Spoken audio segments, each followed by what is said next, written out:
Welcome to another edition TV Prime Time Show right here.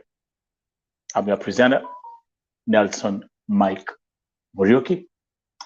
And remember, today's broadcast will, as usual, be live streaming on all 5 platforms that I own.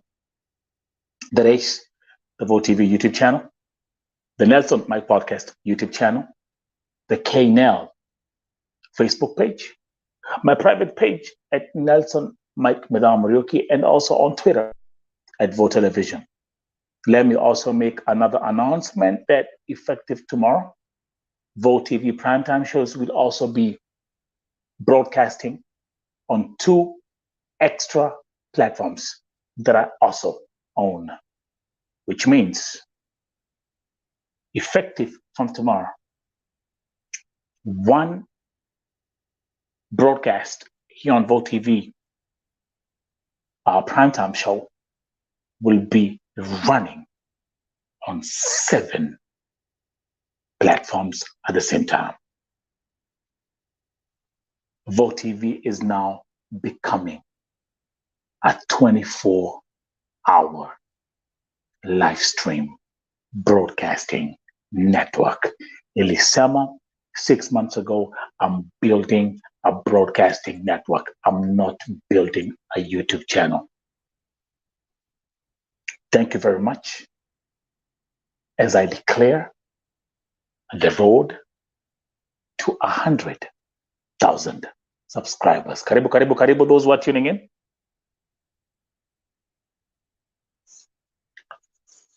Karibu. The show today is going to be uncomfortable for some individuals. Let me also give a disclaimer. There is use of graphic language in terms of describing whatever is going on.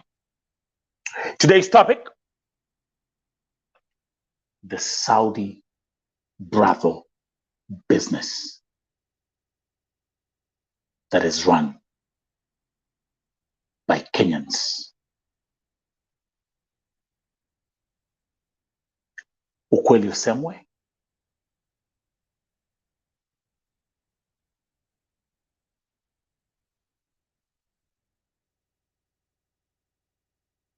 kesi ya Mercy Sakim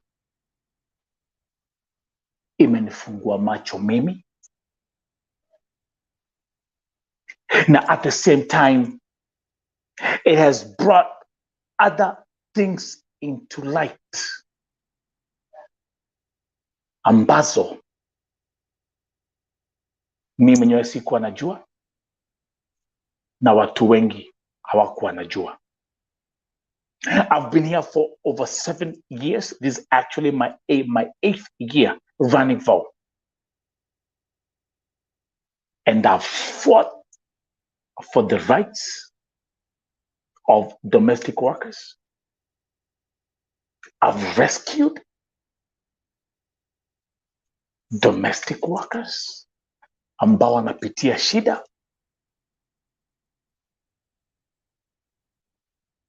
Wengine wameachiliwa kutoka jela.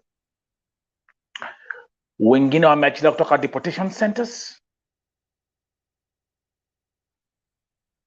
We've done it all on this platform. And even as I'm speaking to you today, kuna watu wako hapa wakisema Nelson nisaidie. Someone is sick. Someone is going through all kinds of shenanigans you can think about. Kwa kafiri wake akitaka usaidizi. Lakini last week I broke a story here. Mkenya amechukua acid, amechoma Mkenya mwenzake, amemuua. And that story has opened a new can of worms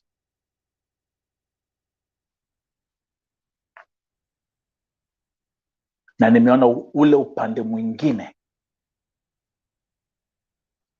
wa Saudi Arabia ambao sikuwa najua. Nilikuwa nafikiria ni fununu tu, but God's timing is the best timing. Let's start by welcoming Wadaya Waruguru, saying, good morning, Nelson. I see a good job you're doing. Congratulations. Welcome, Wadaya. Daniel Karanja saying, good morning, my country people. Kariboni, those who are tuning in. Again, like I said, VoTV is now becoming a 24-hour live streaming network. Kariboni. The topic today, the Saudi brothel business that is being run by Kenyans in Saudi Arabia. And I'm going to give a disclaimer that some of the things that I'm going to speak about here, the language is graphic because I'm describing a situation. Let me also thank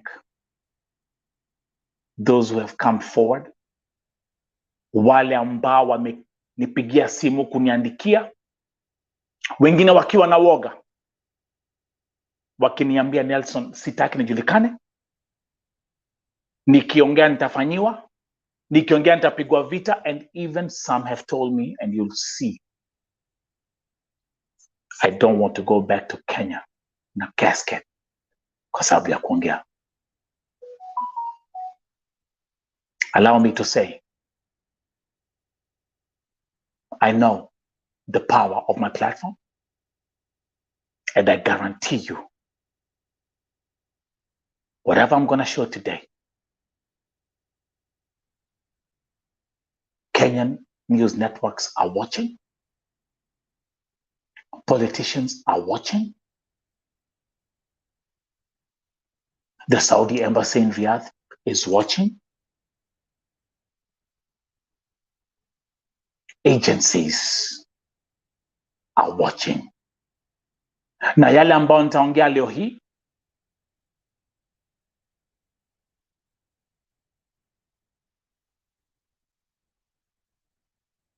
will cause a storm on these social media streets. Over 1,000 testimonies I've received. People telling me what happens and what goes on.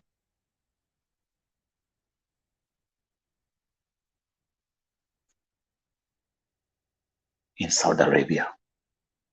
Tumekuwa hapa tukisema ya kwamba Mwarabu ndiye anaua Mkenya.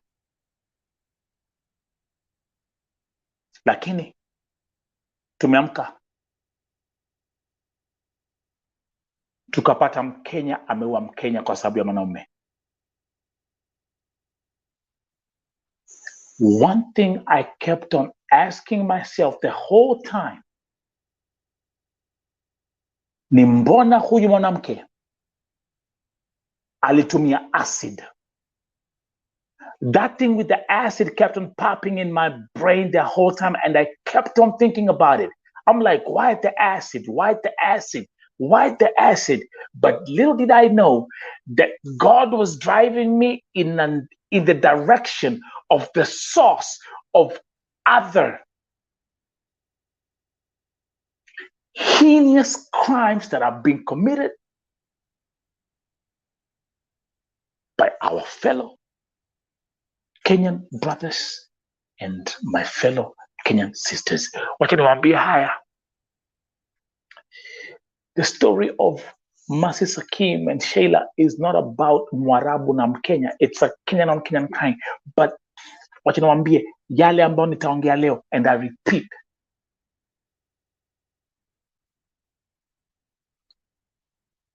will raise storms.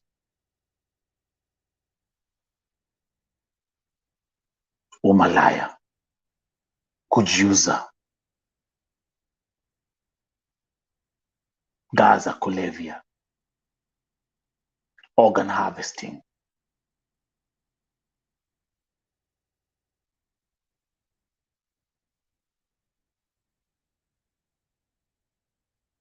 Ain't that crazy?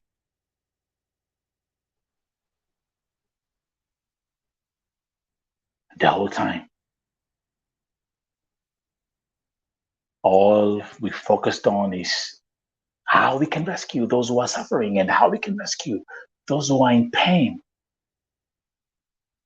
And how we can pass legislations in the parliament, and how we can get the Ministry of Foreign Affairs, and how we can get the NEA, and how we can get the Ministry of Labor. But little did I know, there was another virus wa Kenya ndio wanaua Wakenya wenzao.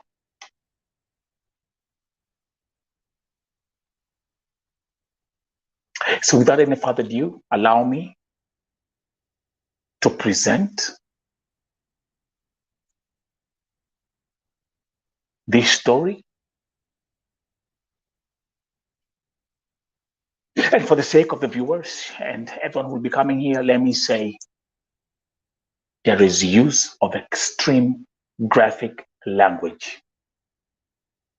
Lakini sita filter, and that's a good thing about YouTube.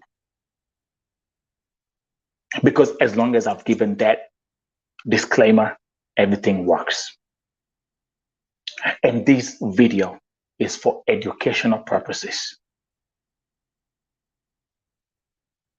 Are you ready?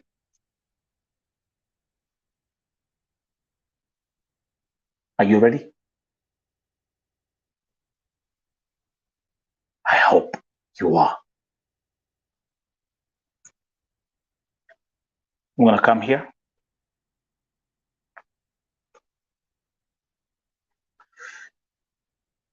I'm going to make this baby small. Alafu tutaanzia hapa. So right here, let me actually describe that that graphic. I had to edit this picture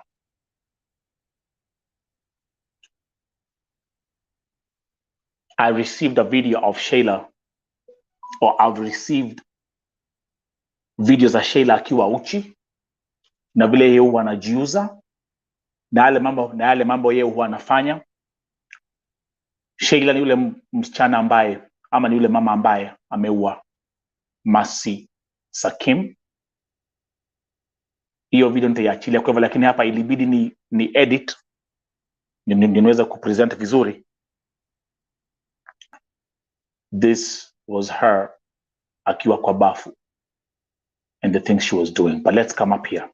Come kote hadi. The dark side of Kenyan BROTHELS business in Saudi Arabia. This is a direct testimony from a whistleblower who has gone through this whole process. The person's name will remain anonymous, won't be mentioned. And she was a victim ambaye aliwekwa na dalala. And the 3 weeks she spent in that house after Kukemboi were hell on earth. Are you ready? Those who are watching, let me start. Brothel is real in Saudi Arabia. Hii inaongelelewa chini ya maji. How does it work? Mkenya ana rent nyumba, then wale makemboi hawataki kufanya kazi, waenda huko sell their kasusu, hapo mnaelewa, to mostly Pakistan or anyone who wants to buy. Now start taking notes. Mwenye nyumba hulipisha 100 riyals kila siku. That's what they charge. Okay, well, let's start taking notes. So those who are watching, anza kuandika hapo ya kwamba dalala hulipisha elfu moja riyals kila siku, 100 riyal kila siku. Mwenye nyumba hulipisha 100 riyal kila siku na akona nyumba kama 5. How much is she getting? And the house usually have 7 kemboys. Let's start doing the calculations right here. Each pay is 100 riyals in a day.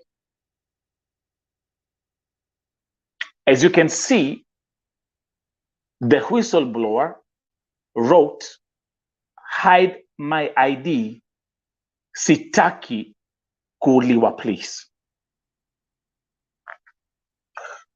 As we proceed, Sofia Kinyanjui amesema Saudia ni 2.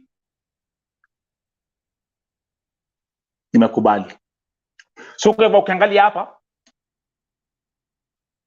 hizi nyumba wanaweka hawa wasichana au makemboys wanalipisha 100 riyals a day, alafu wanauzwa kwa mostly Pakistanis or anyone who wants to buy. This includes Waarabu na pia nimetajiwa wa Nigerians. But let's continue. Again, your graphic hapo kama nilivyowaambia, huyu ni, this is Sheila ambaye alimuua Masi Sakim kwa kumchoma na acid. And feel free, if I tell you write in the chat, write in the chat. So write in the chat 100 riyals a day. That's how much they charge. This story is going to get darker and darker as we move on. And you've never seen any other form of presentation like this on any platform. Nowhere. Nowhere. Kwa hivyo nikiwaambia, andika kwa comments, andika kwa chat. So they charge 100 riyals a day. Nyumba moja iko na kemboi kama 7, and these people, they own like 5 houses. So that's what the victim was trying to tell me. Imagine how much they make a day. Welcome to Vote TV. This is a special edition of the Vote TV primetime show. The topic is the Saudi brothel business that is being run by Kenyans. And understanding the power and the magnitude of Vote TV, I guarantee you, journalists will come here and they'll break down this thing and they'll watch it. Politicians are keeping an eye on this thing. Agencies, especially in Kenya, are keeping an eye on this thing. Tuendele. We'll make this thing right here. Let's go back to the chat. So now it gets the process. The second stage, what happens after Kukemboi? So the victim told me and said, after Kukemboi, my dalala took me to that lady. The lady is a Kenyan. By that time, hakukuwa na job. Then, this dalala of mine talked me, nitakuwa napata 1,000 riyals kila siku. The promise. So can someone write there, the promise?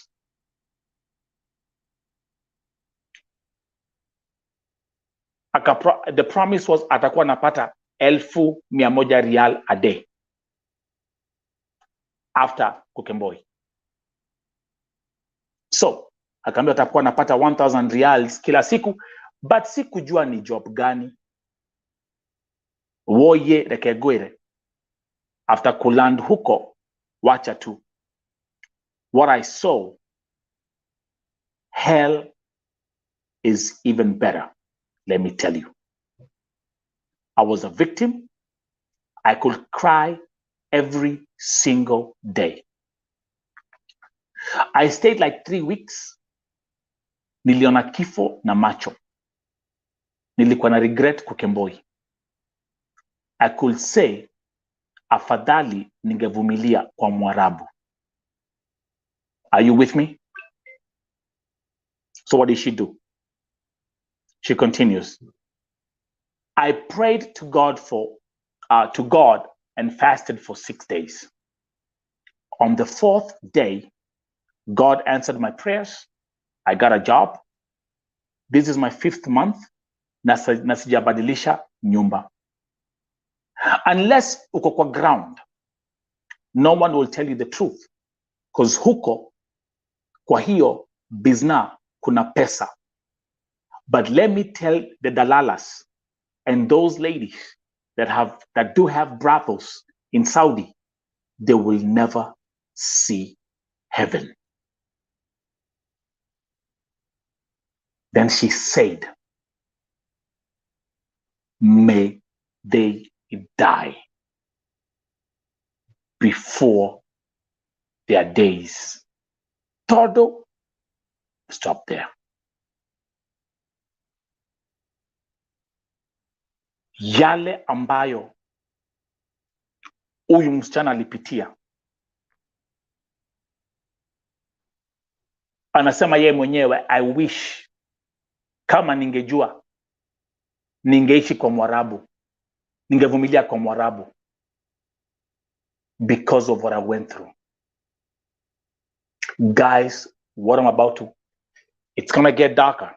Remember, like I said, the more I'm gonna keep on talking about this story, the more the language the language will start getting more graphic.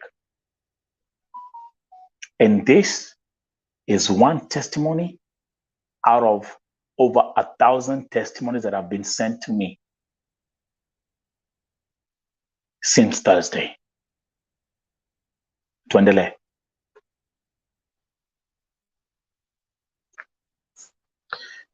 There's the graphic. Imumeyona. Woni Jamal. Familia yake niliongea nao jana on the Vote TV primetime show. In the middle, this is the killer, Mbani Sheila. This is a psychopath. And right here, that's our sister, Mercy Sakim, ambaye right now ni maiti. Jamal, miaka 22, like we were told by the family. Mercy, a young mother, ameacha kijana, a son, yatima.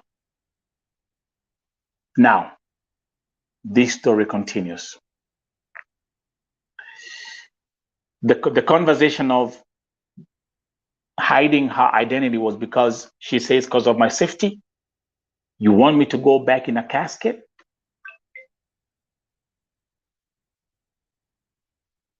Land in Saudi one day, or send a private detective, a lady, ndio aende hizo brothel, utanielewa. Ukiingia kwa hizo groups, it's like Illuminati or cults. Nitakunywa muma. Muma is oath. I had this post on my Facebook page last week that was very detailed about how these groups, how they work. Actually, they call themselves the Illuminati, but these are cults.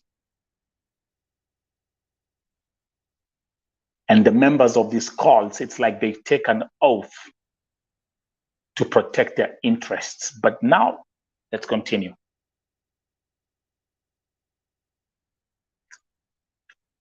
Yes, sindano ziko, dawa ziko. That's in reference to the Azakulevia. You know about slaves? Someone to pee or urinate in your mouth. The language will get graphic. Again, for the sake of the viewers, please let me make this disclaimer. There is use of graphic language that might be uncomfortable to the viewers. So viewers' discretion is advised to anyone that will watch this segment of the Vote TV Primetime Show. So let's come here. Let me put that paragraph right here. Yes, sindano ziko, welcome Elsie. Dawa ziko. You know about slaves, and when she talks about slaves, she talks about a sex slave. Then she says, someone to pee or urinate on or in your mouth. You bite someone till amwage.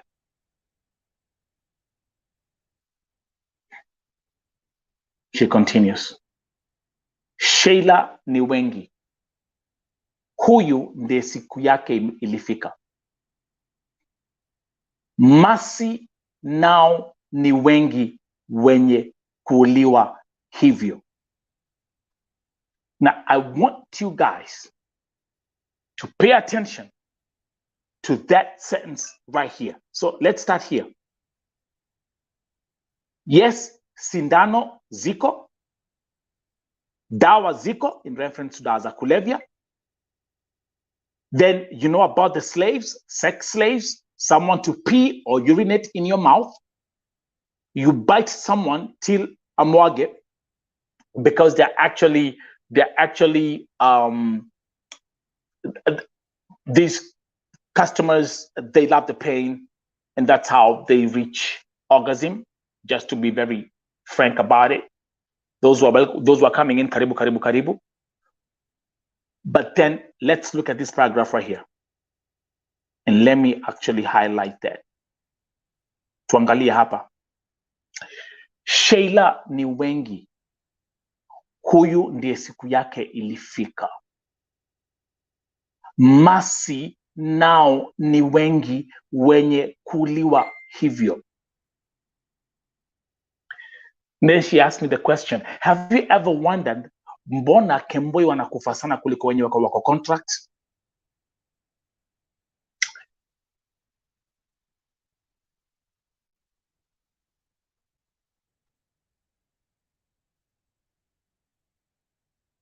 Are you following this story? Are you following this breakdown? Sheila si huyu peke yake.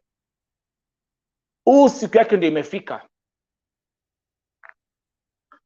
Masi sio Masi peke yake. Kuna wengi wameuliwa kama Masi na watu kama Sheila, ni vile hatujui. That statement sent chills down my body. I got goosebumps. The moment she told me that, I was like, Jesus Christ. And which brings me back to the same statement. I mean, to something that I said before. How many Kenyans have been killed by Kenyans that we don't know, and we always kept on saying, ni Warabu, ni Warabu. And then she mentioned something. She says, Nelson, do you understand that most of these victims ambao wanakufa awako kwa contract? Yes, people like Beatrice Waruguru walikuwa kwa contract. Wanajua waliliwa na Mwarabu. Kuna watu wengi sana ambao nimedocument ambao wameuliwa na Warabu. You know their stories. But then she said, Nelson, there's something that is not adding up. Does it make any sense to you? Do you know why most of these Kenyans who are being killed or who are dying hawako kwa contract?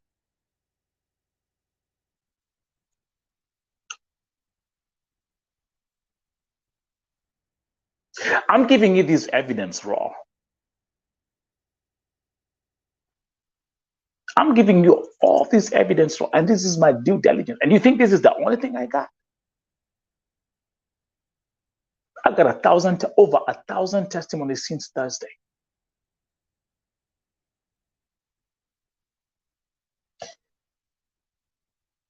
I got over 1,000 testimonies since Thursday.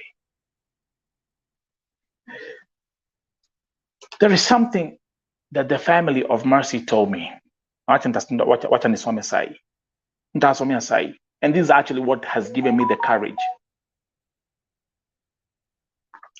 Familia ya Mercy iliniambia,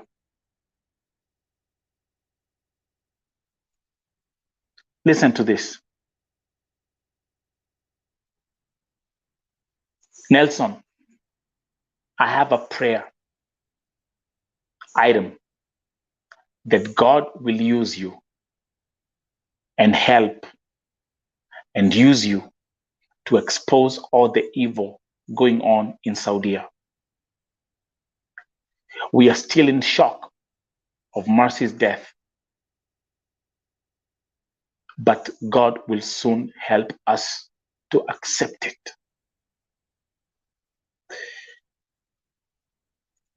I'm not doing this for 50 million people. I'm doing what I'm doing here today because of one family, Familia ya Mercy.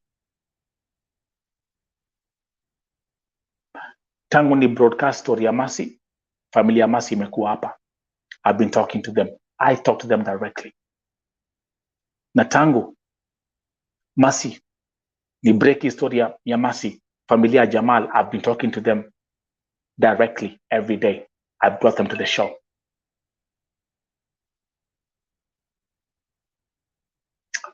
So listen to me carefully.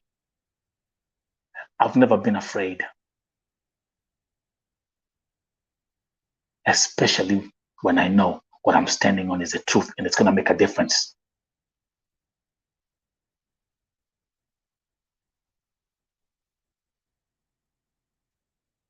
Familia Mercy napanga matanga. Familia Jamal, they don't know the legal repercussions that their son is going to face, and he's only 22 years old. I'm going to challenge all the prayer warriors, all the intercessors who come here every day. I'm telling you right now, rise up.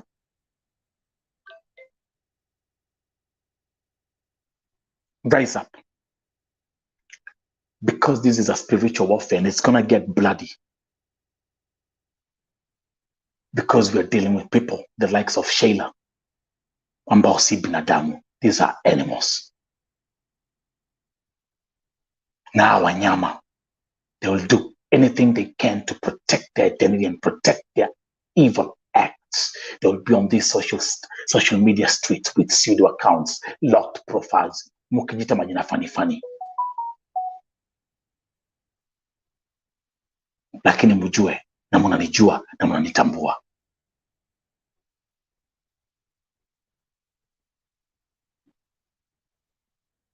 Should I continue?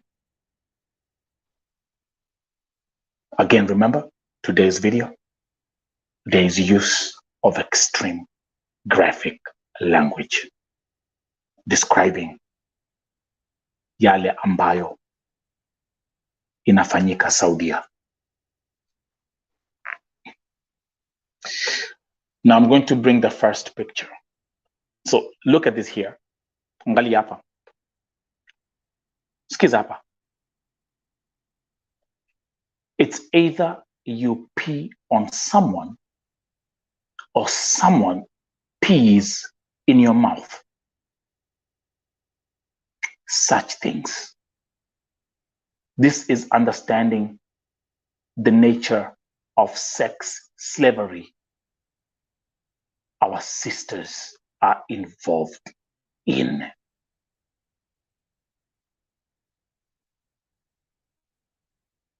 Salma anauliza, kwani tusitafute kilichotuleta huku jamani? Now, wacha kwanza sasa nionyeshe hii picha ya Sheila.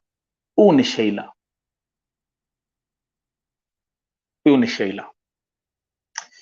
Hizi ni picha amekuwa akipost kujiadvertise. Now there's something I want to show you here. Angalia hapa. Look at this. Can anyone read this out loud and type it in the comments?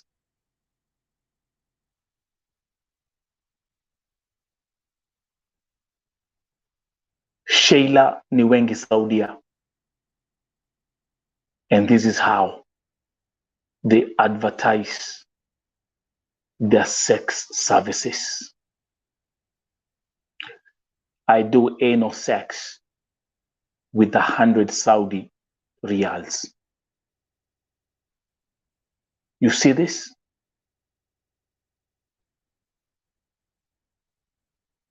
Najionea. Guys, we're getting started. Kuna mambo mtajionea hapa mtashangaa.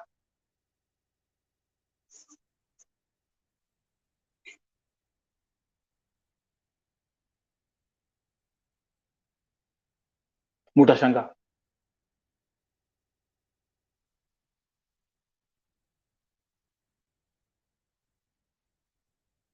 And this is someone who left the country kwenda kufanya kazi ya Kadama. And this is someone right now who has killed a Kenyan. This is how they advertise themselves. Which brings me back to the top page. And this information collaborates with what I was being told. Angalia hapa. Tudi hapa juu. Then wale makemboyo wataki kufanya kazi, waende huko. Sell their kasusu to mostly Pakistani or anyone who wants to buy. Mwenye nyumba hulipisha 100 riyals kila siku.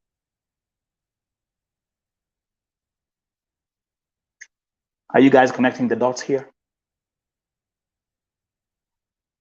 The killer right here in the middle.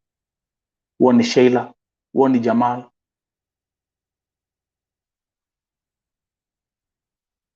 One is the victim, Mercy. This is someone who's advertising openly having anal sex.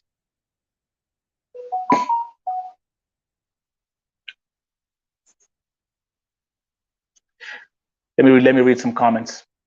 Elsie is saying, yani she's advertising kama ni kitu ya maana anauza. This is one shameless woman. Sophia Kinyanjui saying the fear of the Lord is the beginning of the knowledge.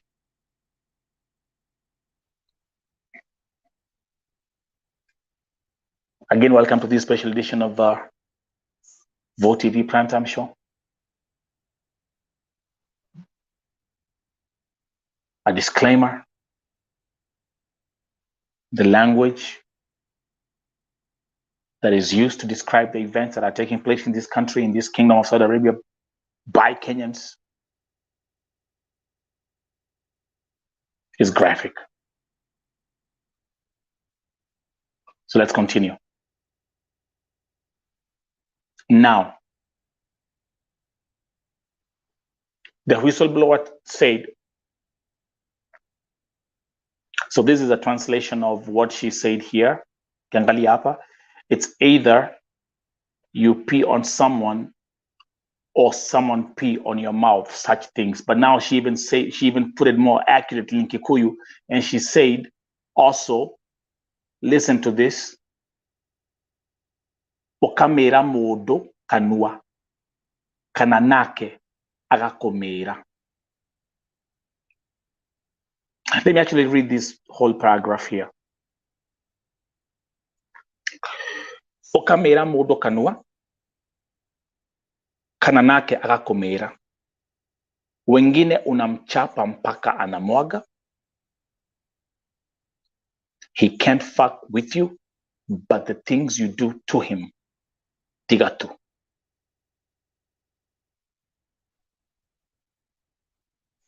So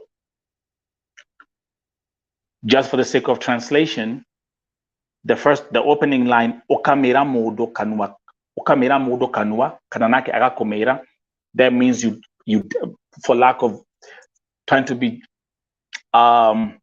staying politically correct as much as possible, that means you either defecate in that person's mouth or they defecate in your mouth.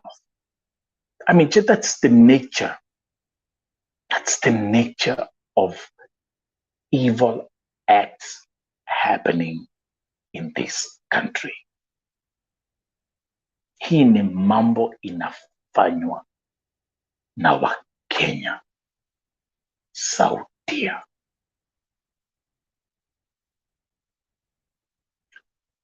Sex slaves. Wengine unamchapa mpaka anamwaga. He can't fuck with you, but the things you do to him, tigatu. The whistleblower continues. All kinds of drugs, Zico. So you are ever high, you're not yourself. I mean, when that means they're always high when they're involving or when they engage in this kind of activities. Now, let me also highlight that as well.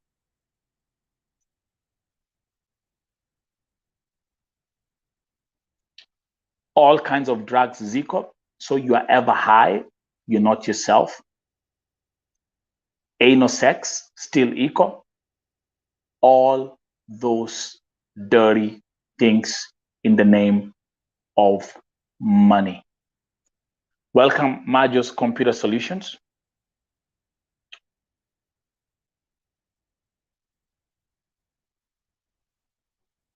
This is a perfect, well-pieced investigative report that I've done. Let me read some comments. Raul saying, oh my God, that's so satanic and disgusting at the same time. You need to wake up and pray. Hisi kawaida. Elsie Melissa saying Saudi has turned to be like Sodom and Gomorrah. May God have mercy. This is total madness. Sabina Wanga is tuned. And Majos Computer Solutions saying, good morning. And this needs to be taken seriously. So are you following me now up to this point? So let's run this thing again. Let's do a summary. There's defecation. Either they defecate in their mouth or they defecate in your mouth. That's how they work. That's how they work it out. Number two, in a second. While they are doing this, they are on drugs. Huwezi ukafanya vitu kama hizi ukiwa normal. So they are ever high.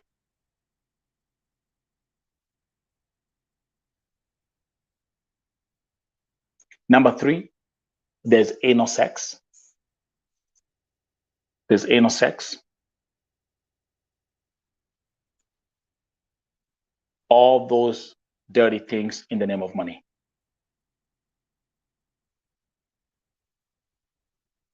Najua kuna wazazi wako Kenya sahi.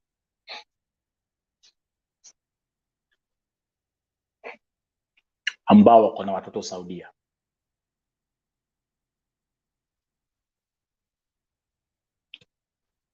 Watasikia hizi mambo.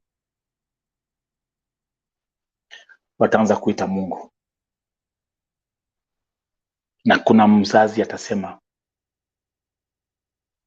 I hope my child is not doing this. But the truth is, kuna mzazi yuko Kenya, mtoto wake ako huku akifanya hizi mambo. But are you hearing the nature of evil acts they're involved in? And these are Kenyans controlling other Kenyans. This investigative report continues. The language will get darker, more graphic. But like I said before, for the sake of the family of Mercy and for the sake of Familia Jamal, there is no stain of fear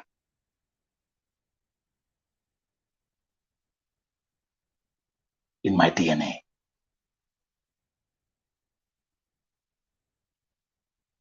In Yaibo.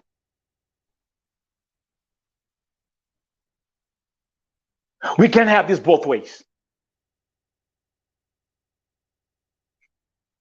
And that's why people are here dying every day.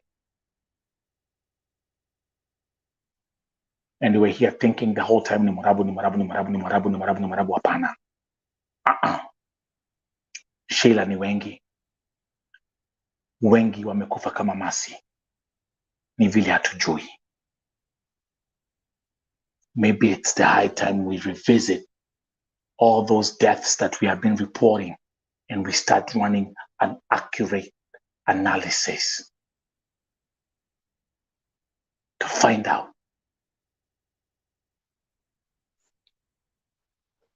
To find out exactly who's involved.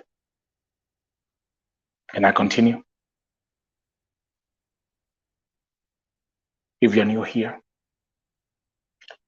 feel free to subscribe to the channels, like and share. If you want to join me as a guest on video, on camera, the Vote TV WhatsApp number is on the screen. Text me and I'll send you the link and you can join me and we can have this conversation.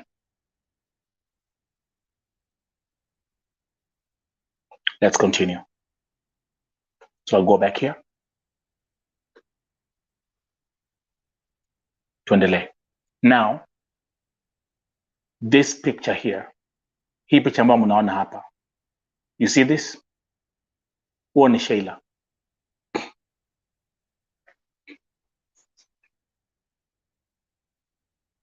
And this is a video that I have. Niko na about 5 videos of Sheila. Akiwa uchi. And this is how they market themselves. This is how they sell themselves, even if wanajiuza. Kumbuka, she is not alone. And at this point, ashaua.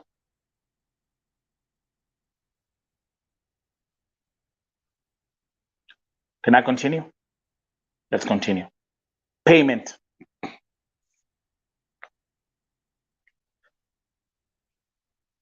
Payment. So let's look at the payment. Slaves is the one paid well. 1,000 riyals to 3,000 riyals.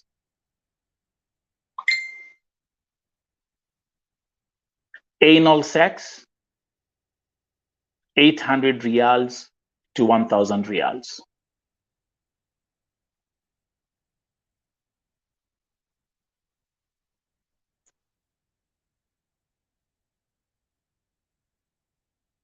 And guys, I want you to walk with me as I present each and every piece of evidence. So right here, like I said, I repeat again, when you're a slave, when they do this as a sex slave, they get paid 1,000 riyals to 3,000 riyals. That's where a lot of money is. Anal sex is 800 riyals to 1,000 riyals. Now, the victim continues and told me how she was introduced to the business. Let's continue. I was just introduced to the business. First day, no client wanted me. The second day, nikaenda kwa huyo madam, akanitafutia client. One shot, 100 riyals. Anachukua 50 riyals na baki na 50 riyals. Guys, are you seeing how all this evidence is coming is piecing up together? So let's read this. Let's check this info again. I was just introduced to the business. The first day no client wanted me. The second day nikaenda kwa huyo madam akanitafutia client. Shoti moja, rial 100. And then the dalala will take 50 rials. Na anabaki na 50 rials. Let's go back up here. You see this one right here? This is Sheila. Si ndio huyo? Amejiadvertise aje? I do anal sex for 100 Saudi riyals. So do you see how all this information comes together? I mean, do you see this? There you go.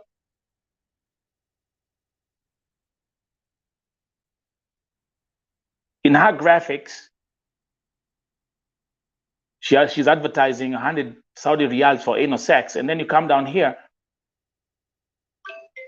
the victim saying, kwa hivyo hiyo 50 riyals, hiyo 100 riyals, bado inakata 50%. Guys, keep on watching this. Then she says, let's continue. Let me highlight that whole paragraph. Slaves, I couldn't make it. I refused, and that's when I went back on my knees and fasted and cried to God. Now there was one piece of confession. Look at this.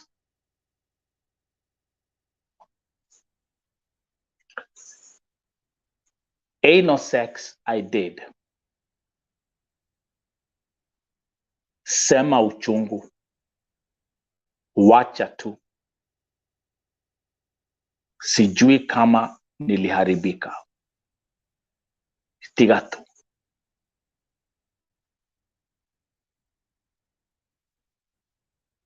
And this is the one that she was paid 100 riyals for one shot. You see this?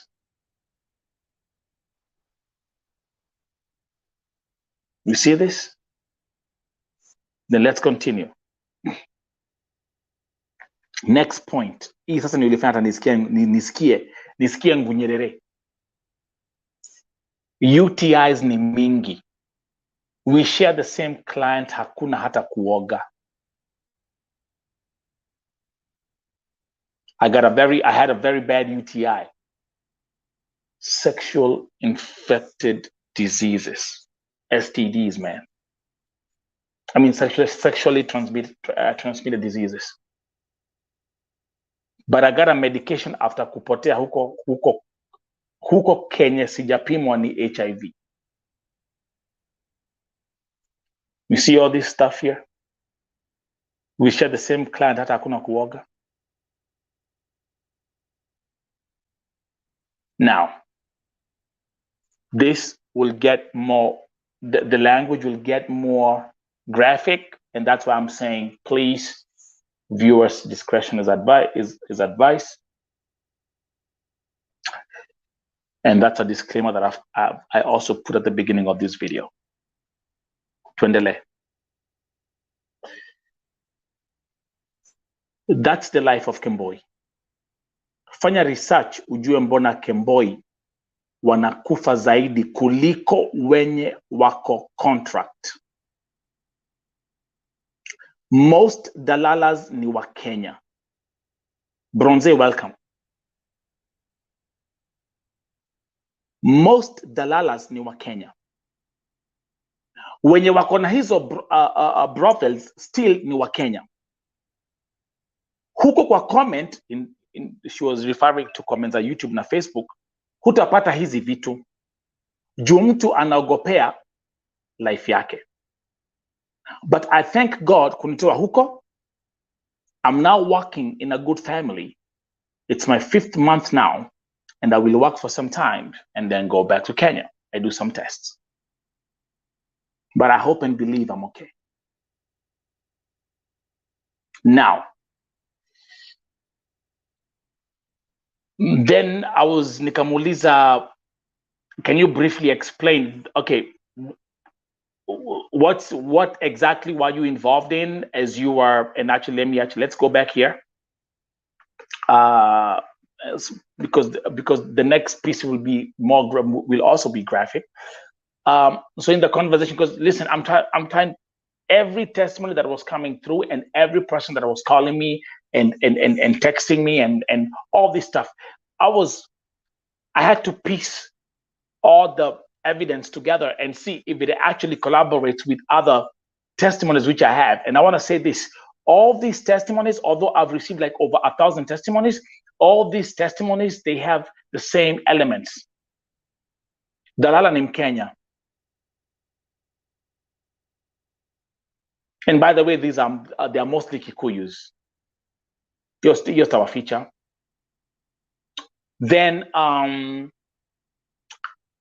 mambo za madawa za kulevya.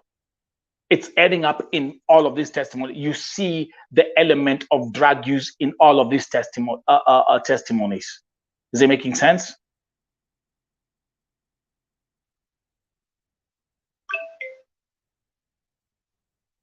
Is it making sense? So I then questioned her, okay, you were there for 3 weeks. Can you just briefly explain what you had to do? Then she confirmed the anal sex part.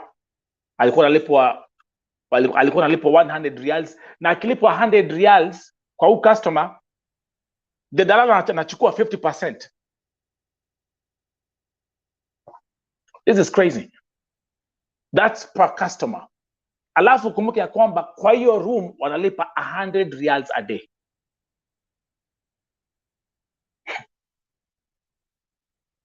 This is crazy, boy. This is crazy, boy. This is crazy. This is nuts. But let me continue. Let's see how she described some of the things that she was doing. And again, I'm going to tell you, this is graphic.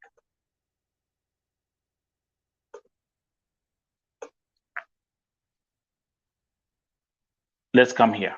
So in here, she was describing the description here is that at one point, she was serving 3 men at the same time.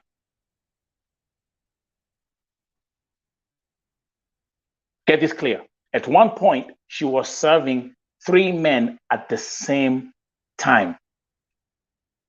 And she describes one on my ass, mwingine on my pussy, then kuna mwenye nanyonya. And you expect I forgive who your mama? Now she's referring to the dalala. Anita Wanja, yes, you're gonna need strength to finish this broadcast. But again, I knew what I was getting into, and that's why I've given a disclaimer to this broadcast. But again, also, this investigative report is for educational purposes and raising awareness. Let's read comment here. Arouse Bless who's saying 50%, my good Lord. Hata Mungu hutaka just 10% from us. Crying. But look at look at what he had to do here. You're serving 3 men at the same time. Umetoka Kenya vizuri, umeacha watoi. Umeenda Saudia kufanya nini? Fanya kazi ukiwa domestic worker, then unajipata kwa mambo kama hizi.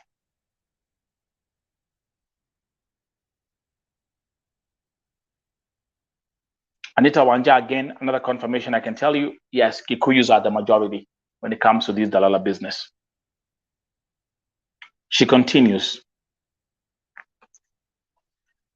Mimi, I will never forgive my dalala and the madam wa brothel. Ni uchungu kufanyia mtoto wa mtu hizo vitu. Hawana utu ndani yao. They are animals. Again, everything collaborates. Remember, I've been saying since nianza kudili na kesi ya Sheila, I've been saying, I said Sheila is a psychopath. Calling her an animal is a compliment. Nimekuwa nikisema hizo vitu zote, and then everything collaborates with the testimonies that I'm getting from different people. Now, angalia hapa sasa. This is the one that actually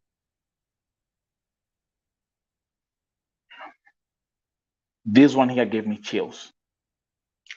For the victims like me, we managed to get out of the business. Twashukuru sana. Now listen, no condoms used.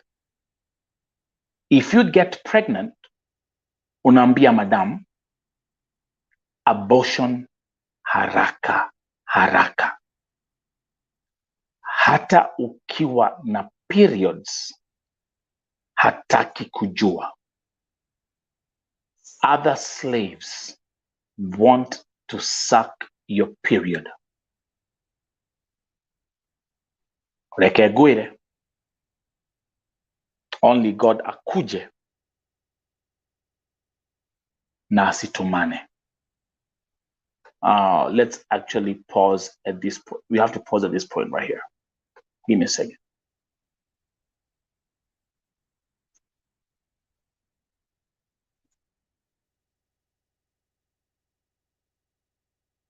Are you following all this? Are you hearing all this? Are you seeing all this?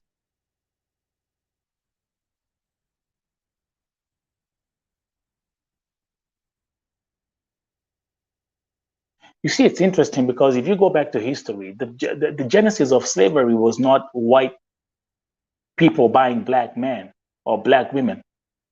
It was black men selling other black men. That's the history of slavery.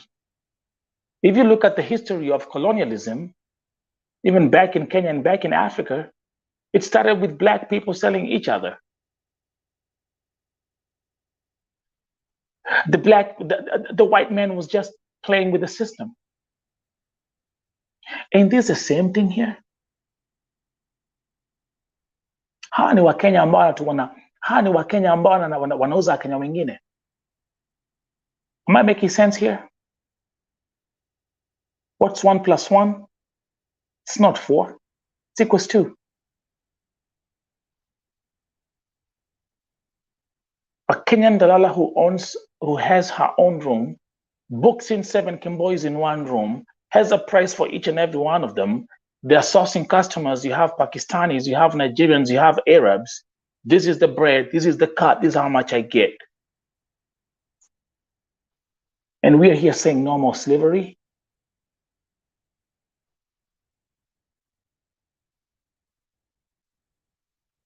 Then you wake up in the morning, then we find, okay, you know what? Somebody has been killed with acid. Tunaanza kushangaa.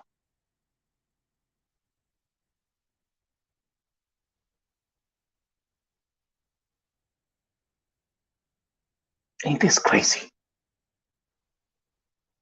And that's why each and every time I come here and I say, hey guys, these are spiritual warfares, these are spiritual attacks, these are demonic attacks, they go crazy because they know it's the truth.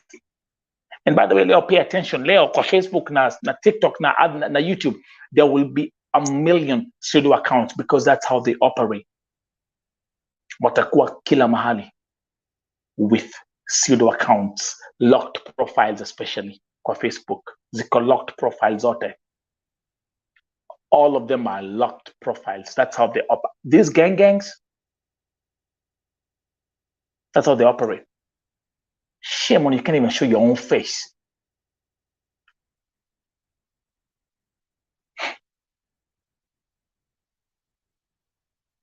Let's continue. Again, remember my disclaimer. There's use of the graphic language.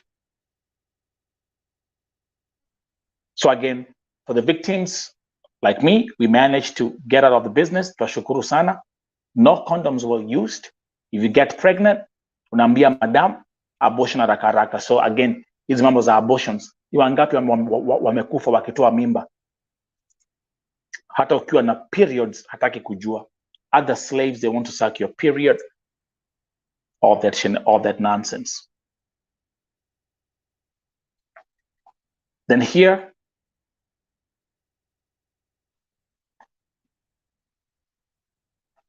here she was just, and here another, this paragraph right here is just a description of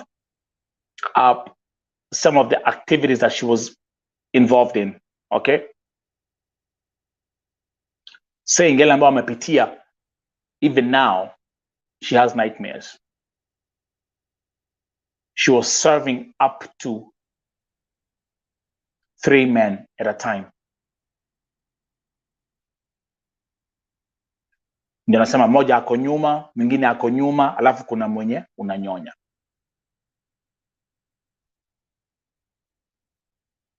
Three men at the same time. She says it's such a bad experience. Yes, it traumatizes someone. I dream on such things. I don't like sleeping because when I sleep, she dreams about it. She gets nightmares. This is the truth. This is the reality of what she has to deal with now. This is the post-trauma of everything she had to do in that house. Then to conclude, she said, mambo iko mingi masaa ndio machache hii Saudia. Kukemboi sio mbaya. Afadhali ukemboi kuliko ukufe kwa marabu. But dalala ni goma shiafio. Hao ni mashetani. Then she kept on telling me the whole time, I wish I have one connection to get a private detective to rescue many ladies out there. Because each time itakuwa Mkenya amekufa Saudia, ati Mwarabu ameua Mkenya. Wapi? Sio Warabu. Dalala. Then she said, Guishio, calling them dogs. Then she said, kwanza huyo madam, penye nilikuwa ni Mkamba. Na hutumia babu kuleta client unatibiwa. This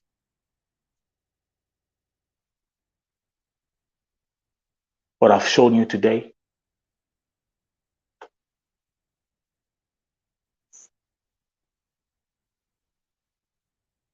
this is the reality. This right here.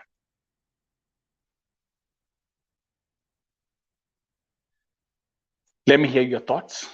Nitasoma comments tukiendelea. And then I'm gonna bring something else.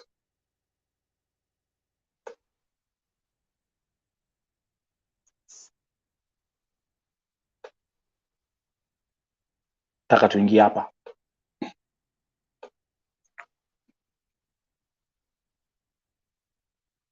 This is what I want to share.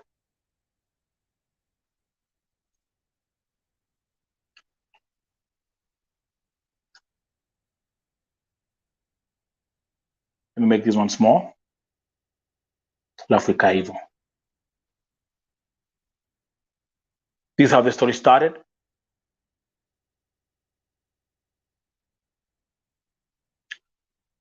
Wani Masi, Sakim, Wani Jamal. You know how this story meandered. And basically, those who are watching, basically everything I've described ni about huyu mwanamke, na kuna wengi kama huyu na wale ambao wanafanya, and that's why she felt untouchable, hawezi guzwa.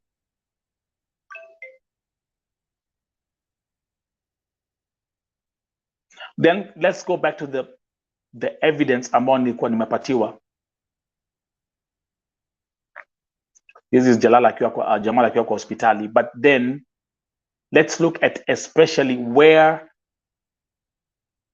I started asking questions me mwenyewe. Let's start with this story here.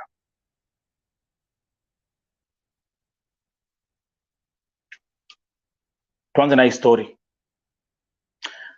Few weeks ago, about 3-4 weeks ago, familia ya Julia Wamoyo walinitumia message wakaniambia kwamba they mtoto wao hawaja communicate naye for 7 months. I went on my Facebook page. Na mnakumbuka vizuri. I went on my Facebook page, I put the story out, and in less than 2 days, tukapata information ya kwamba Julia Wamoyo ako kwa mochari in Saudi Arabia. The family hadn't heard from her for over 7 months. I put the story out, and within 48 hours, tunapata information ya kwamba Julia Wamoyo amekufa, amepatikana kwa mochari. And then something else happened with the Julia Wamoyo case. Mnakumbuka, I even brought the brother was here. Paul alikuwa hapa. Shout out to Paul Washira. The cousin was here. Waderito was here. Walikuwa hapa. And then guess what? Naambiwa mwili ya Julia Wamoyo iko Saudi Arabia, lakini ile simu ambayo alikuwa anatumia akiwa Saudia ilipotrakiwa inapatikana iko Nairobi. In Kenya.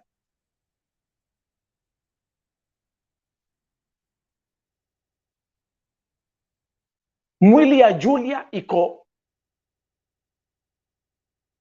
Saudia, lakini simu yake iko Kenya. After being tracked. This case is a criminal investigation. How is that possible? And now brings me to the next case. Again, same story.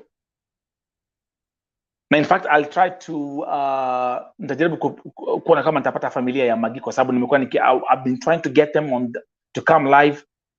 Nimeongea na mamake, nimeongea na the niece, everyone from the family. Last week, family ya Magi imeandikia kwamba Magi for 6 months hawajaongea. Nelson, tafadhali help us to find Magi. Tusaidie tupate mtoto wetu. And guess what? I went on my Facebook page, I put the story up. The same day, nikapata information ya kwamba Magi ako mochari, amekufa. The same day I put the story ya kwamba Magi, I put the post on my Facebook page ati Magi has been missing for 6 months, for 4 months. Nikasema nani ameona Magi? The same day tunaambiwa hapana, Magi ako mochari. And then here I am, and I'm asking myself this, I'm like, what the hell is going on? Nikiangalia death certificate ya Magi, Magi amekuwa mochari since the 6th of March 2022.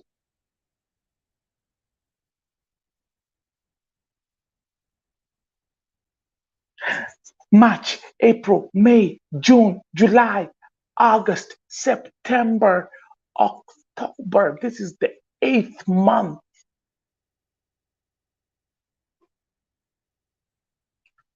This is the 8th month. Hizi miezi 8 Magi amekuwa mochari. Mweza kuniambia hakuna mtu mmoja mmoja rafiki ya Magi alijua Magi amekufa, apigie mamake simu, apigie familia yake simu. One person. It's only until I put the story on my Facebook page ndio kweli umejulikana.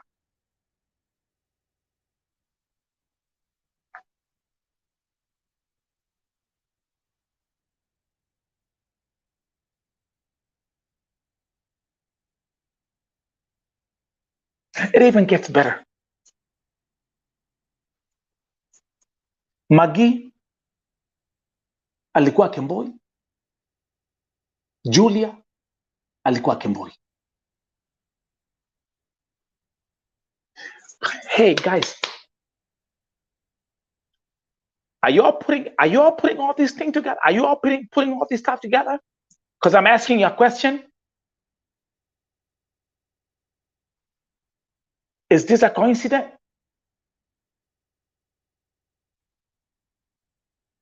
Who's getting my point here?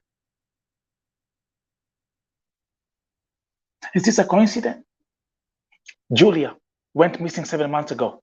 I put the story out. Oh, amekuwa mochari, amepatikana kwa mochari.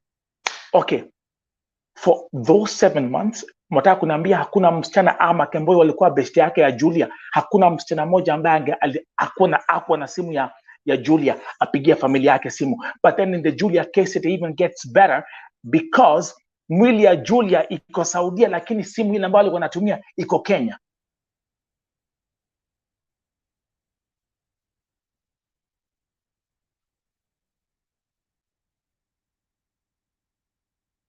Is this making sense to you? Yule mtu alibeba simu ya Julia kutoka Saudia sababu ni Mkenya, si Mwarabu. Wataka kuniambia kwamba hiyo simu hakukuwa na contact ya mamake Julia?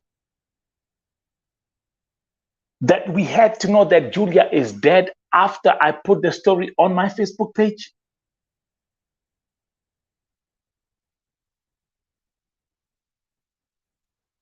Julia Kemboi dead, found in the mortuary, in the morgue after 7 months. Here we go. Magi Kemboi dead, found in the morgue after 8 months.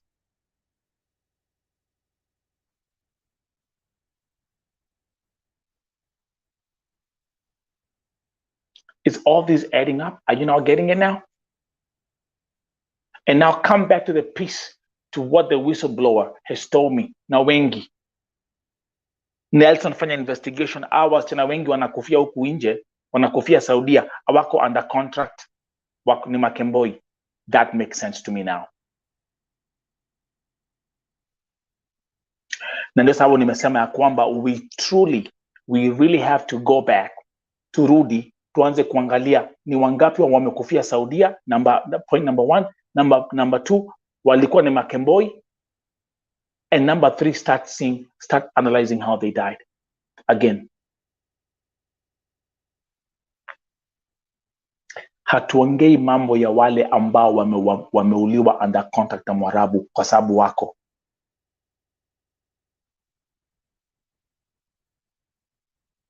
But my point is,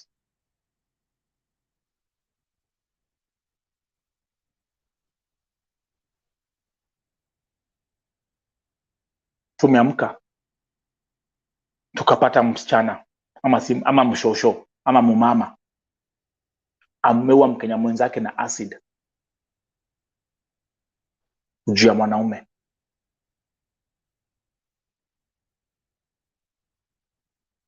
And again also, let's look at this.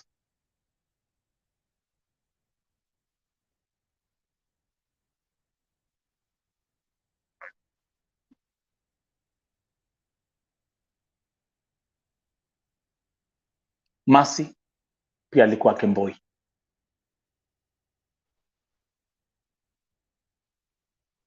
Walk with me. Walk with me here. Because God is revealing something in this whole mess.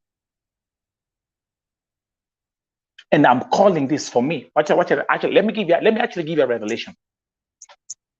A revelation. No, let me give you a confession. This is my confession here. Ile siku, and I'll repeat, ile siku Rehema alifika airport. Ile siku Rehema alifika airport. Nimemtoa Iraq. I retired. That was my official retirement.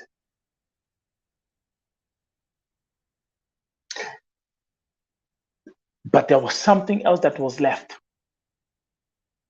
Nimekuwa hapa for 7 years. This is my 8th year. Nikifanya hii kazi.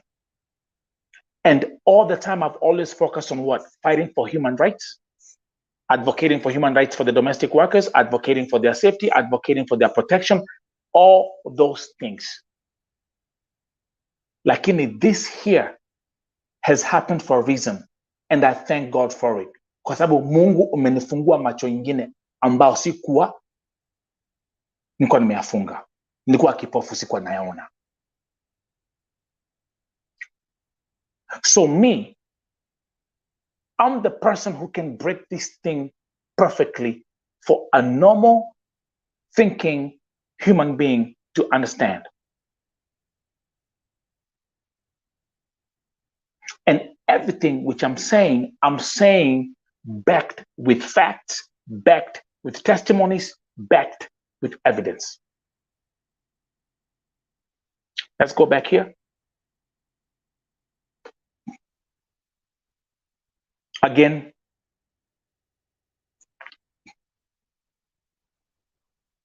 Masi alikuwa ametoka kwa contract. Huyu shosho huo ni OG wa mauaji.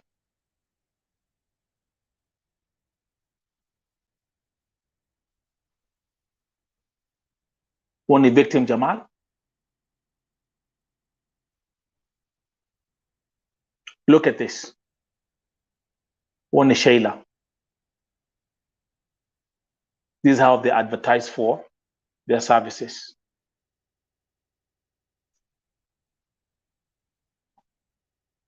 I do anal sex for 100. Yote msimejionea. How cheap can you be?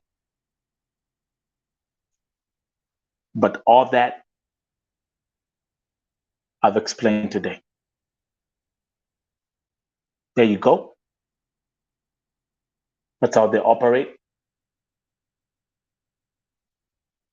And by the way, for Shayla, I have like about 10 of these videos.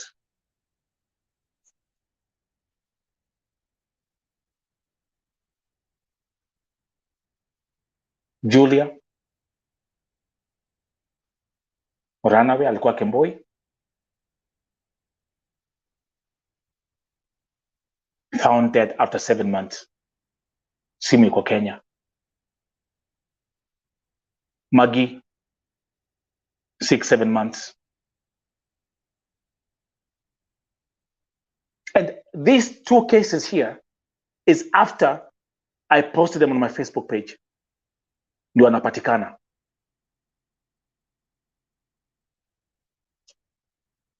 So let me come back here.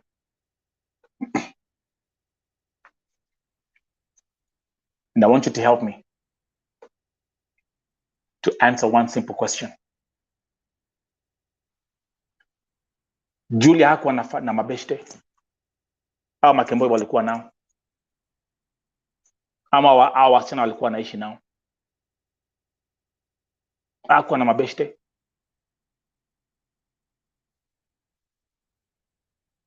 I'm asking you these questions. You're watching here with me.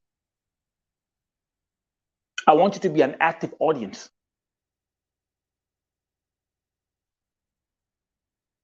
Because this is a very simple equation.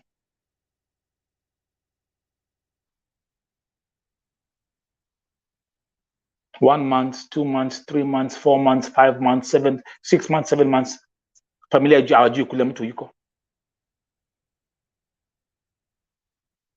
And then I put the story on my Facebook page the same day, 2 days later. Tunaambiwa amepatikana mochari.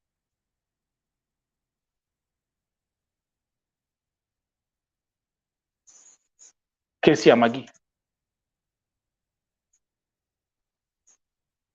Same thing.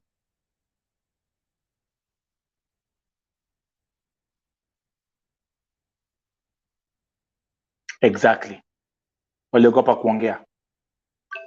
Kwa nini waliogopa kuongea?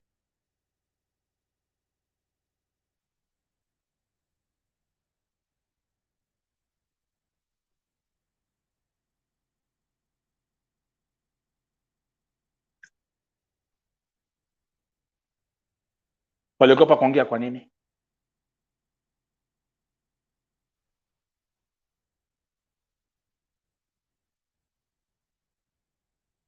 Exactly. Baby, that's why I like you. Lazima wenzake wanajua ni nini ilimuua.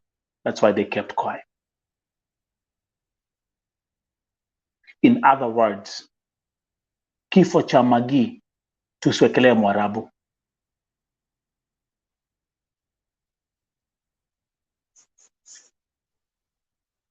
Kifo cha Julia Bamoyo tusiwekelee Mwarabu. And the one, this is very obvious. Kifo cha Masi Sakim si Mwarabu amemuua. Exactly. Are we now all together? Are we on the same page? Is my explanation clear? Is my presentation crystal clear? Helen Jogona, because unajua nini kilimuua. That's right.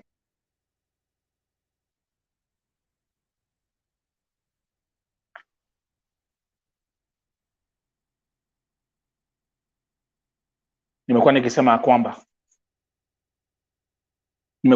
ya kwamba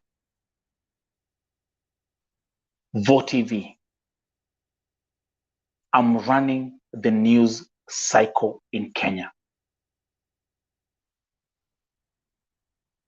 VOTV has become a platform that news networks are coming to source for what they will talk about. VOTV, that's how powerful this platform has become. As I'm talking to you, Jana, the family of Karembo in Malindi reached out to me kuniambia kwamba msichana wao amekufia Iraq. As I'm talking to you, I just got the notification right now ya kwamba Bahari FM imeandika, and I read, familia Malindi inaomba msaada wa kuleta mwili wa binti yao aliyefariki nchini Iraq alikokwenda kufanya kazi. Karembo Kingi aliaga dunia Agosti mosi.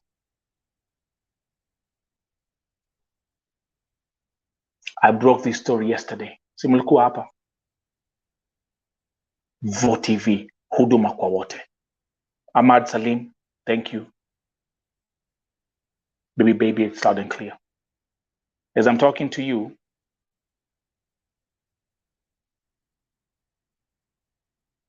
hata nilipokuwa nafanya hii live stream, sistake alikuwa ananipigia, alikuwa ananiandika, alikuwa ana record voice notes. She can't write or read, so she records voice notes kunitumia. And let me see kama kuna network mzuri.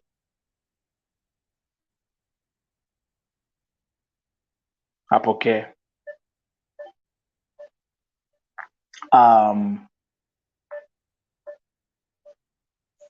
Give me a second.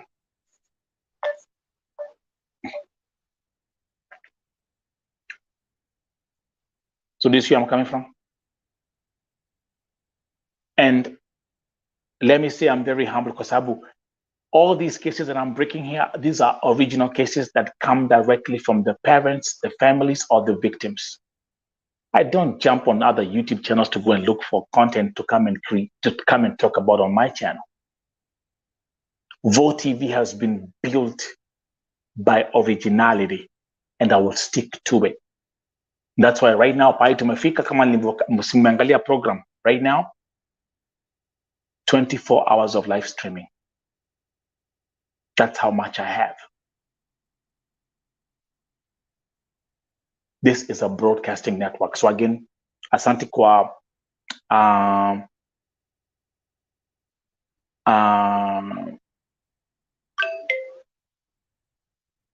Bahari FM meripoti historia Karembo. It's a sad story. Let me actually play some of the voice notes.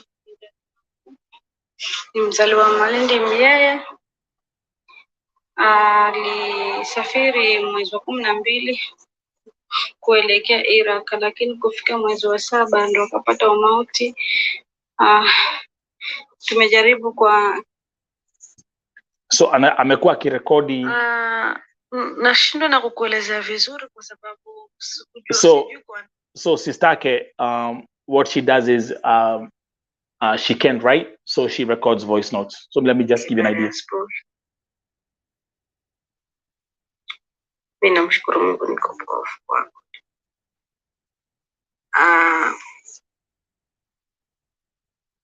Dadangu alisafiri mwezi wa 12.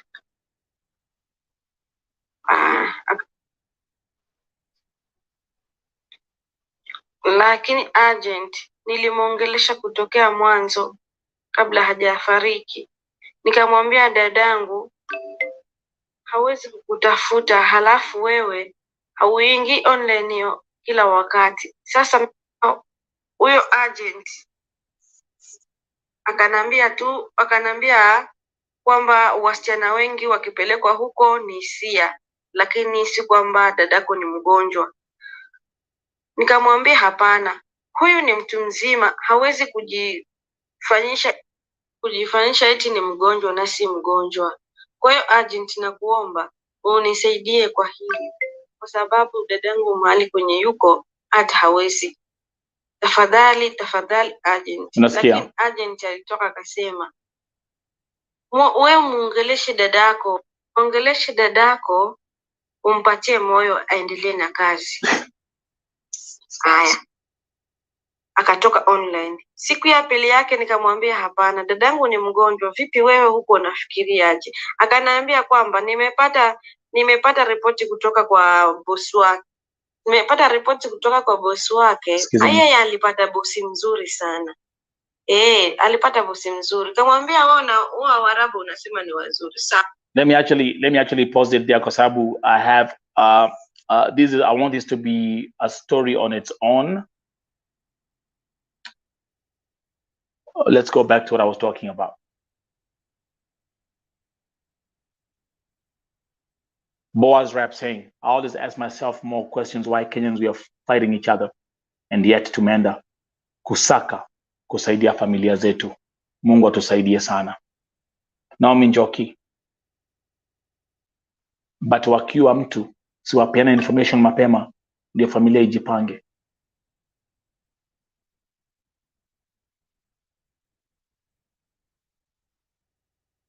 What I've explained to you today, sijakuja hapa ati hearsays or whatever.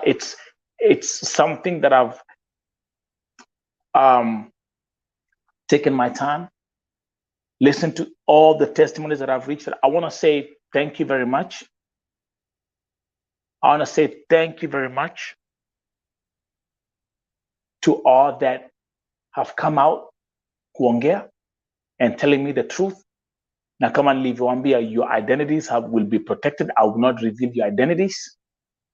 Najua wengine wako na woga kabisa, wanasema tukiongea tutauliwa, tutafanyiwa. Nilipoanza kufuatilia kesi ya Masi, the ones that were giving me the information walikuwa napigiwa simu na kufrataniwa. So this is it. So I really thank them. Thank you for speaking the truth fearlessly. And after what I've done today and what I've explained today, I'm not just talking, I'm giving you facts. Because I have a responsibility to give you facts and give you the truth and do my due diligence. Na mimi naambia Mungu shukran. Na nimeambia Mungu, this is my closing chapter. Rehema alipofika airport, niliretire. My job was finished. But what I'm doing now, Mungu anaendelea kufungua milango zingine, kunifungua macho, kunambia angalia pale mwanangu, angalia pale. This cannot work if this is not fixed. We can't expect to have peace in Saudi Arabia if this deployment system is broken. That's a legislative measure. But we cannot expect to have peace in Saudi Arabia kama Wakenya wanaendelea kuuana. Mi sio Sankok. Mimi sio Jimmy Gate. I own the biggest platform that ever stood up against oppression of my people. My petition was passed in the parliament last year, November 29th. So my language is different. Nimeokoa wengi mimi mwenyewe kutoka hiyo Saudia.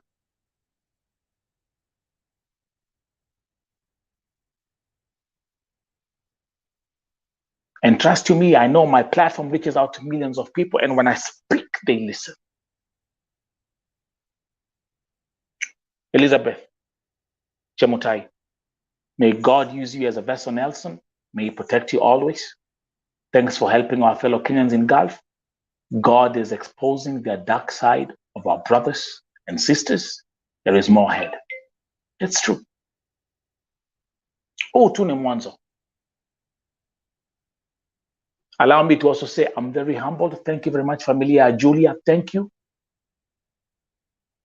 Familia ya Magi. Thank you. I'll bring the Familia Magi hapa musikie.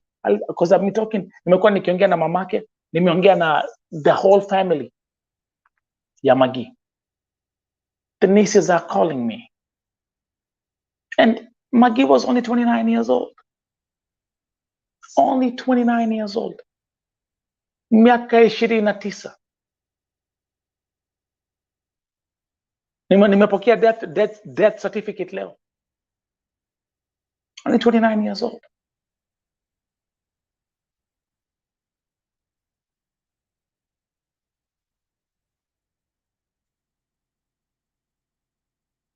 This is the truth. And nothing but the truth. So help me God. The devil is not happy right now, I can tell you that. The devil is not happy right now. Because now I've entered the devil's territory now. But let me ask you a question. Have you ever seen a lion bow down to a chicken?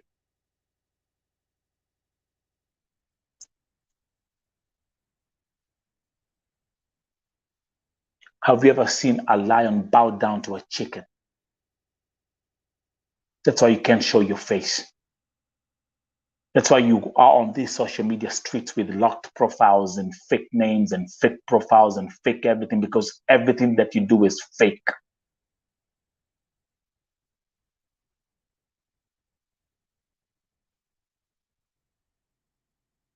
The truth is out. Now, kuanzia leo, by the way, pay attention. Go to these Facebook groups and see how many locked profiles. People who comment to share zingine mbaya sana. Go and check their profiles are locked. They try that nonsense on my Facebook page all the time. Locked profiles, locked profiles. You forget that I have a technology that I can tell anything about the profile page that I'm looking at. I can tell exactly when it was created, where it was created, your IP address, everything. I'm a different breed when it comes to this technology.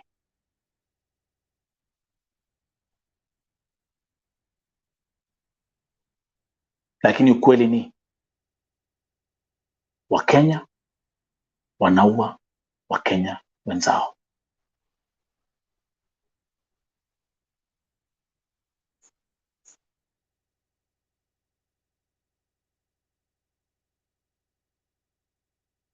We have to go back and start looking at all the lives that have been lost in Saudi Arabia, na tuangalie tena what really cost.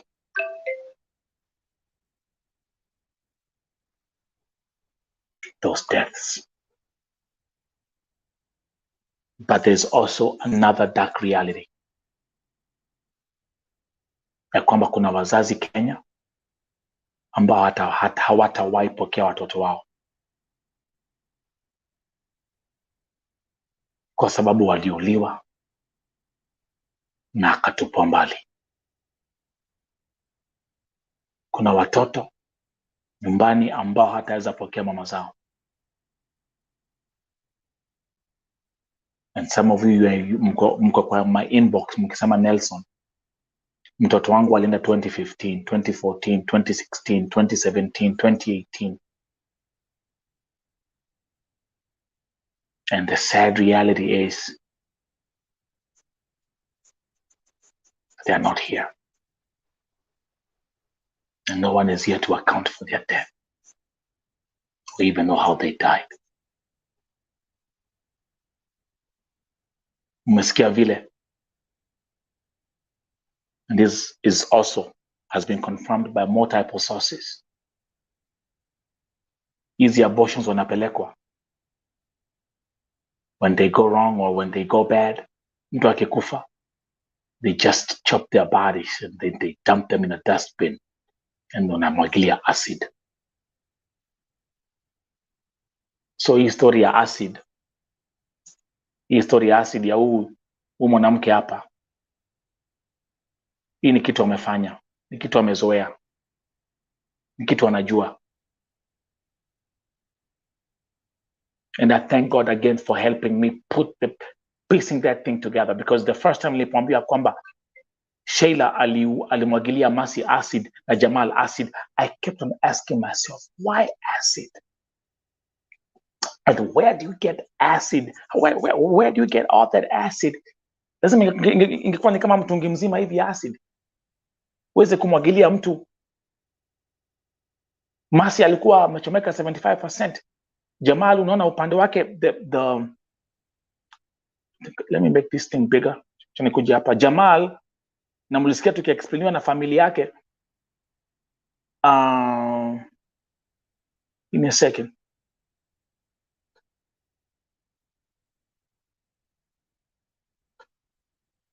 Okay, there you go. Now, Jamal mkono wake wa kushoto huu, this one here, hakuwa na nyama. Ngozi yote ilikuwa imetoka. Ilibidi akatwe. They were getting pieces of flesh from here, alafu wanabandika huku.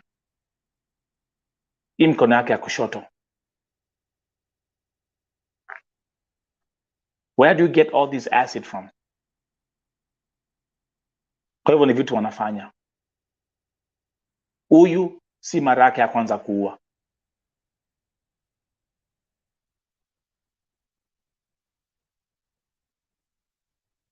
Ni vitu wanajua.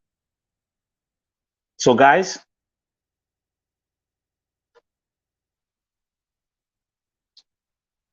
huku inaelekea saa 8 za usiku.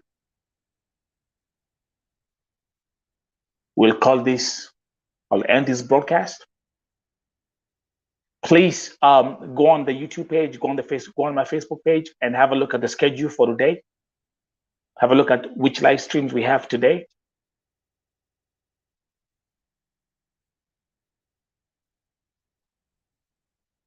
If you are new here, like, share, subscribe to the channel.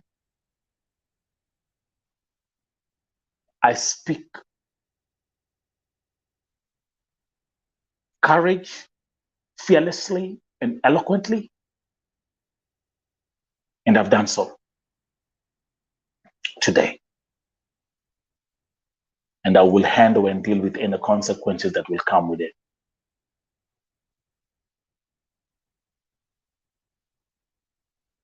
Thank you very much. I do appreciate you. Vote TV, huduma kwa wote. And I'm calling this the road to 100,000 subscribers. Let's bring the silver plaque home. We can do it. Not we can do it, we will do it. Share the word. Now you know. Tupatane baadaye. Bye-bye.